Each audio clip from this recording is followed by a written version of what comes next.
Hey folks, this is Ben Gessel. I'm going to have to be a little quieter because, well, it's 30 degrees outside, and I often do videos outside at night, but I don't want to have to walk around in 30-degree weather right now, and everybody's asleep around here, so I have to talk quietly. I do apologize. So, I'm getting a little bit tired myself, but I know exactly what I want to talk about. And I've put a lot of videos out about my dreams in the past, and there's a lot of reasons why. But I realized that one of the ways you can know what your dream means is by simply paying attention to how you feel when you wake up. It doesn't necessarily mean literally anything in your dream. Literally, the only thing it might mean is you're afraid of something, or you miss something, or someone, and dreams can be have very straightforward meanings. If you're afraid of demons, you can have demons in your dreams without it being something that's demonic, for instance. A dream that's demonic, I think, has to be a little bit more... you have to feel hellish when you wake up. Or that you're bound by the chains of hell. So spiritually speaking, in a way, but that's a little different than just simply being afraid of demons. And watching a movie about demons and then dreaming of it. I don't know. Anyway, that's beside the point. There's a type of dream I've had that, I want to share with you guys, that if for some reason has a pretty big impact. It's had a pretty big impact on me for quite some time. And it's not just something from one dream, it's something from a number of dreams. So I have a lot of college dreams. Right? Either I was anxious in college, or I miss BYU, or I miss some other places, or whatever it was. It was a lot of my life, and I was very wide-eyed in early 20s. And so, more to the point here, it's so hard to be to the point with dreams. Sorry, folks. Look,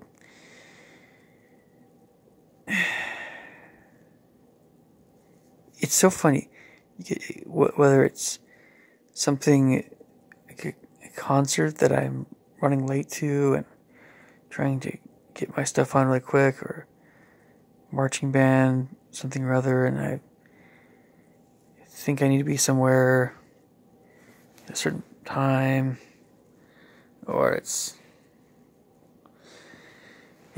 on any number of other kinds of concerts, it's this feeling of, well,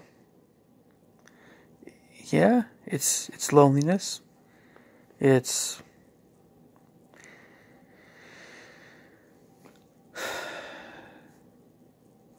okay, so I'm here on time, or had some struggles, but I'm here, and we're doing something pretty easy that we played a whole bunch of times before.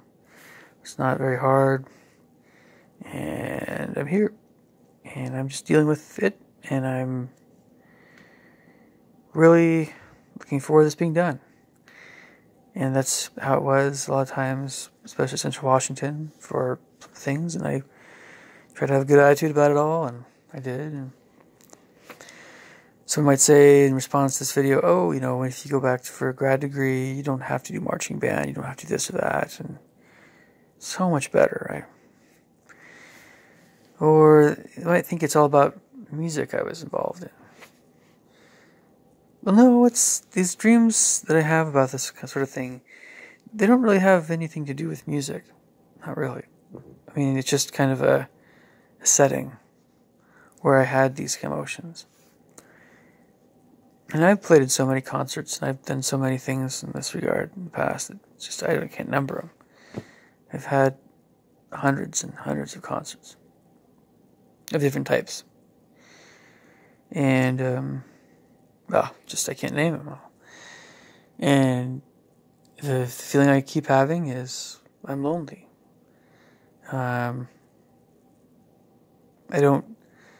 Something about what I'm doing is just not very enjoyable. And it's this feeling that, we all need to be little robots playing our parts. A lot of times people don't really care about me. They just care about the music. But I'm still a musician. It's not enough to drive me away from music. This is the way things are in college and playing groups where you're paid for stuff. When you're paid for stuff, you're there to play and you're there to get paid, and you're supposedly not there for other reasons. Which is fine if you're getting paid. It's a job, right? And you have professional relationships with everyone, and it's whatever it is. It's what it is. And so many other kinds of performing groups, and especially if you're not paid, you want to get other things out of that experience. And, it sucks when you're just not very emotionally close to a lot of people that you're playing with. And it's great, whoever you do feel more comfortable being around. Especially if that person's a really good person morally. It's an anchor, And I'm not sure if you guys fully understand what I'm talking about, but it's the amount of time that I've spent in performing groups. When you spend that much time with and everybody's a little different.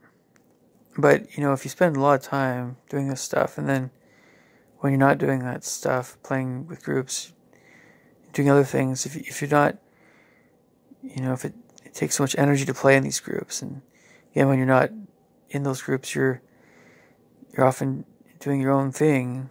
A lot of times, it's just by yourself. That kind of life is rather lonely.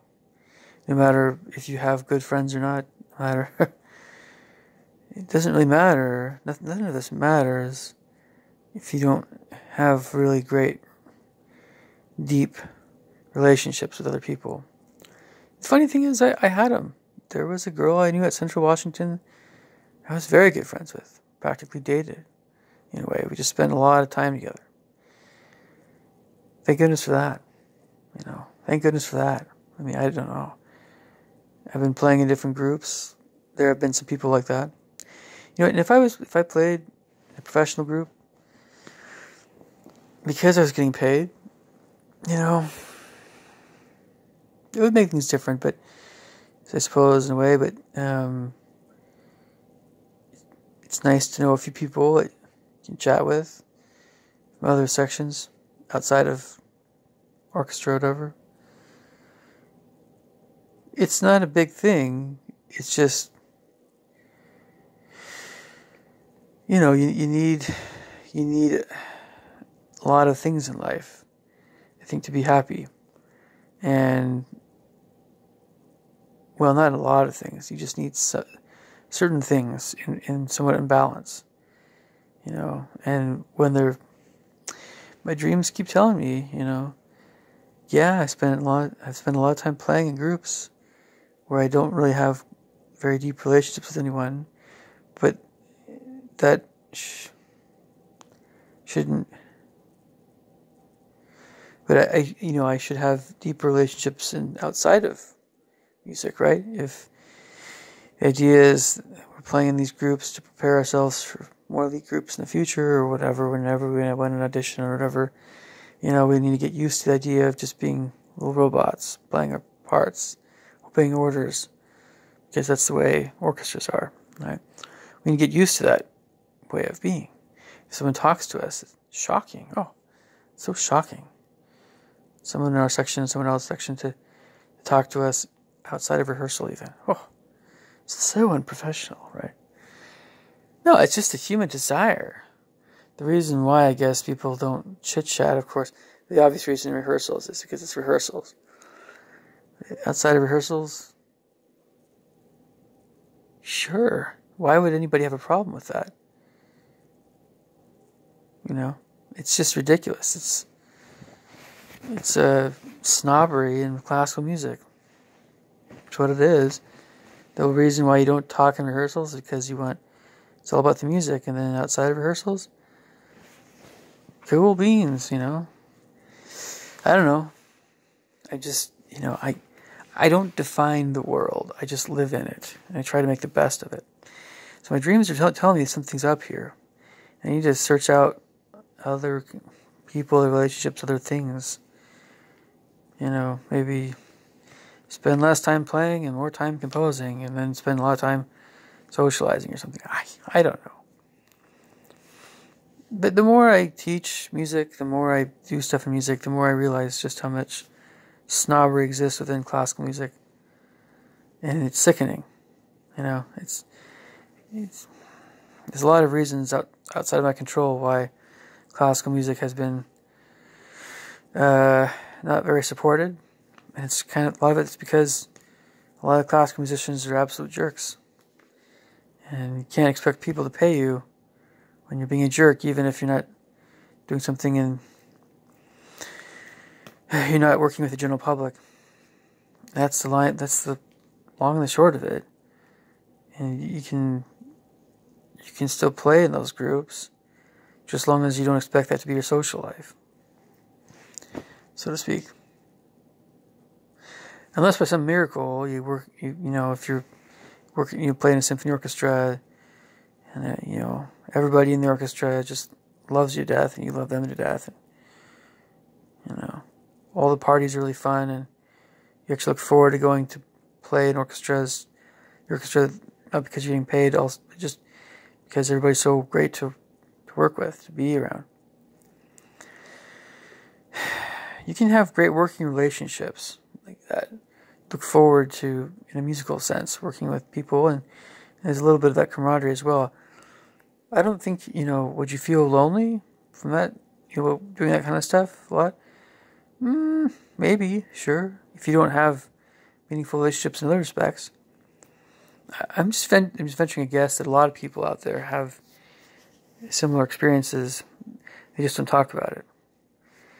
And, we're talking about, on some level, humanity. What makes us human. To deny something that makes us human. Wow. Yeah. So, anyway. Marching band dreams. Getting there a little bit late. Not having your stuff. Eventually, in these dreams I have, and I'm just with my horn, my tuxedo on, whatever, racing off to play somewhere. There's that feeling in the back of my mind and my heart that what I'm doing isn't really that worthwhile, because I'm just there to make the ensemble sound good, help make the ensemble sound good, and nobody really cares that much. Because if they did, some of them maybe, I don't know, some people would want to chat more outside of ensembles, but it's just life. You can't expect everyone to be friendly or to be empathetic. So basically, yeah, life comes back to you in your dreams. Whatever seemed unfair, whatever seemed unkind, whatever seemed to make you lonely. In any respect. It comes back to me, at least. I played my heart out, A number of good concerts. I've had amazing concerts, especially since college. I've had no perfect performances before. And playing very difficult music, that's not easy to do. But I've had them. I most certainly have. And that's something that my horn professor at Central Washington wanted me to have. Have more of those not perfect performances. Helps you become more professional, kind of thing. But again, what about what I want? I want to be a good musician, but what else do I want, So, food for thought, guys. It might sound like I'm bummed. No, it's just my subconscious talking. That's what dreams are. It's just for the most part, it's your subconscious talking to you. And when I have dreams like this, my subconscious is telling me, well, heck, loneliness, man. You can be surrounded by people that think you're the best horn player in the world. That you won't feel good. You won't hear any of that. If you're lonely, if you're just seeking out, if all the relationships you have are just surface level stuff, and some people are just fine with that. Well, emotionally, I guess I'm not. My dreams are telling me this. I'm not saying I'm going to change anything. I'm just saying it's something that, again, it's just the human side of me. Am I disheartened when I'm talking with some people, a crowd of people that seem to appreciate my company? That I have some things of peerishness with them, rather my peers, my friends. In fact, a few of them. Does it bother me when they do things that I know are not right, especially if they're bigger things? Sure, of course it does. Of course it does. But it's, we don't all live in Utah, or at least we don't all live in Provo. Even those of us who do, know people in that area that aren't living the way they should.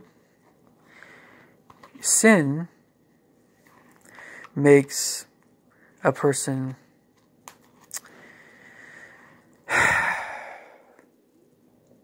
not as pleasant to be around. And the more sin someone's involved in, the more serious that is, it has a darkening effect on a person. To whatever extent something's going on. Now people have good and evil in them. Everybody's some both, but when you operate more on the good side, if you are really not strengthening your bad side, if you're trying to live a righteous, upstanding life, other people are going to sense that. It's my pencil. Other people are going to sense that around you.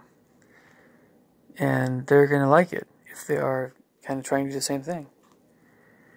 And you're always going to feel more dejected if that's been kind of the opposite, if that's been something considerably more mixed. Again, it's just the way things are.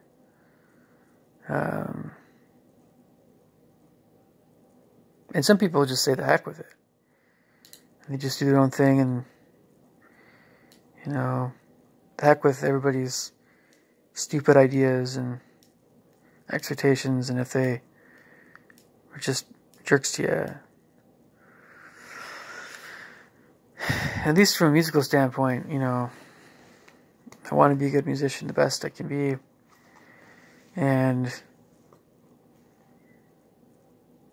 it's just not very clear to me sometimes. I don't know. Getting to a slightly kind of I've had dreams, getting a little bit different train of thought here with dreams. I've had dreams where things have been a little bit busy and a little bit crazy, but also kind of fun, and kind of just a lot of things that are really fun one after the other, or just kind of varied. A little bit like maybe I could kind of do what I wanted to do, explore what I wanted to explore. Those are fun dreams. But they're always funner when you're with someone you like or you love, if it's romantic. It's fun. It's kind of fun to do your own thing and be solo in a way, which you often do in a dream. But I don't know. It's just, imagine in real life if you were to go on a big adventure like that. Just go where you wanted to go. That would be great, especially if you could meet someone romantically or have some friends or whatever. Not be completely by yourself. I've never really gone on a huge adventure all by myself. I mean like more than 1 week, or a big excursion, kind of thing. But I suppose, in a way, I've come close to that in dreams where, the nice thing in dreams is there are no consequences to anything that you do, or, it's it's only what happens in waking life, involving, dying, for instance, or having a heart attack, or, okay, you can talk about demonic possession or whatever, but it's just doesn't really happen to most of us that way. I don't know. But, nothing really happens in dreams. Nothing really. It's very liberating. It can be very carefree. And that's what we need. One of the big things we need, I think, just to kind of recuperate from each day, the stresses it brings. Now, I've had some less stressed days, it's true, that have been very great to have. But it's also been 30 degrees outside right now. Some of you guys that might be watching this might be like, whoa, that's cold. Some of you guys watching this might be like, that's nothing. It's cold enough where if I go outside, I'm like, maybe I should put a coat on. But yeah, I know 30 isn't that cold, but it's cold enough to be like, whoa. I don't want to go outside for too long. Okay. Not bundled up, right? If I had a jacket on, it might be, I don't know, different. It's just not healthy to breathe in really cold air for a long period of time, unless you're really used to it, I suppose. So, on this video, leave me your thoughts and comments below. And I'll catch you guys later and I'm going to try to put out more videos like this because, I am only human. Talk to you guys later. Bye.